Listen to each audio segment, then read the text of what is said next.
अस्सलाम वालेकुम दोस्तों हॉस्पिटल में 2 बेड थे। एक बेड शायद विंडो के साथ था, खिड़की के साथ था, और दूसरा बेड ज़रा हट के था। दोनों ऐसे यानी कि उस वार्ड में पेशेंट वो थे जो जिसे आमतौर पर बिस्तर मरग कहा जाता है, या जिसे कह लें कि बहुत क्रिटिकल जो कंडीशन जिन पेशेंट्स की होती है वो वहाँ पे होते हैं। तो वो वार्ड थी, वहाँ पे एक बिस्तर विंडो के साथ था और एक ज़रा हट के था।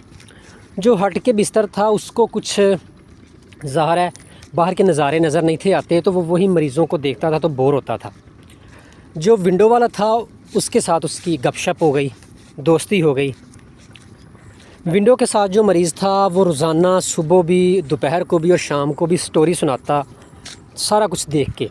वो बताता कि वो देखो खिड़की से बाहर बहुत प्यारा एक पार्क है जिसमें पूल भी है, उसमें जानवर बतखें नहा रही हैं, बच्चे खेल रहे हैं।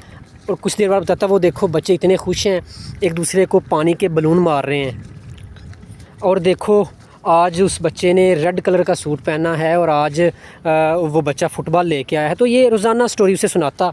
और वो जो दूसरा मरीज़ था जो विंडो से दूर था, उसको हमेशा इंतज़ार रहता कि कब ये मुझे स्टोरी सुनाएगा, यानी कि उस स्टोरी सुनने के लिए वो बेताब रहता।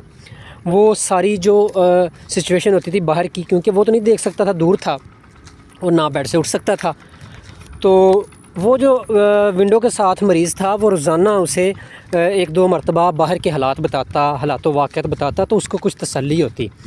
यहाँ तक कि डॉक्टर्स ये देखते कि वो बेहतर हो रहा था।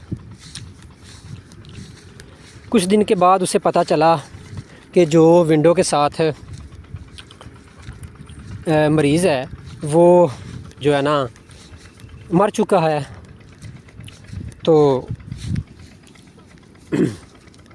उसने इसरार किया कि मुझे उस विंडो के साथ ना बेड दे दिया जाए, क्योंकि पहले जहाँ था वो बीच दीवार थी और उसे बिल्कुल नहीं था ख़बर इस तरफ वाले मामले की। उसने कहा मुझे दीवार के साथ, जहाँ वो पहला मरीज़ था, विंडो के साथ मुझे मेरा बेड कर दिया। उसने इसरार किया, उसने इसरार करने पर उसका बेड चेंज कर दिया गया। लेकिन उसने देखा कि वहाँ तो दीवार बनी हुई है। उसने कहा कि यहाँ जो विंडो है वो ख़त्म कर दी है आपने। उन्होंने कहा नहीं बिल्कुल यहाँ विंडो थी नहीं। उसने कहा नहीं, यहाँ जो मरीज़ था मुझे रोज़ाना बाहर के हालातों वाक़यात बताता था। कहते ऐसा कुछ भी नहीं है, वो तो नबीना था, वो तो कुछ देख ही नहीं सकता था, तो वो फिर कैसे बताता था। दोस्तों दरअसल ये माइंड सेट है।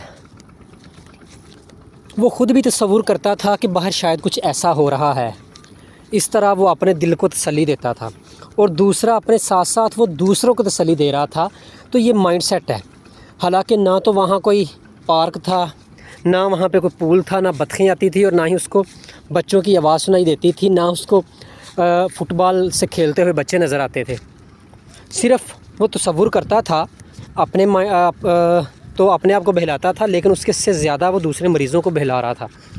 उसकी वजह से ये फ़ायदा हुआ, वो ख़ुद तो फौत हो गया, लेकिन जो दूसरे मरीज़ थे जिसके साथ वो शेयर करता था उसके माइंड में एक पॉजिटिव वो एंगेजमेंट करता था। तो ये असल में माइंड लैंग्वेज होती है। हम अपने माइंड को जिस तरफ ले चलते हैं हमारा माइंड उस तरफ जाता है। अगर माइंड मुस्बत चीज़ों को सोचेगा तो मुस्बत होगा, नेगेटिव चीज़ों को देखेगा तो हमारे साथ नेगेटिव होगा। तो अपने माइंड को समझाएं। आपका माइंड मुतमिन होना चाहिए पहले नंबर पे। तो हमें याद रखिएगा, मुस्बत रहें, मुस्बत सोचें, सब मुस्बत होगा, सब अच्छा होगा। मनफी सोचेंगे तो बेड़ा गर्क हो जाएगा। तो हमें याद रखिएगा। Thank you very much.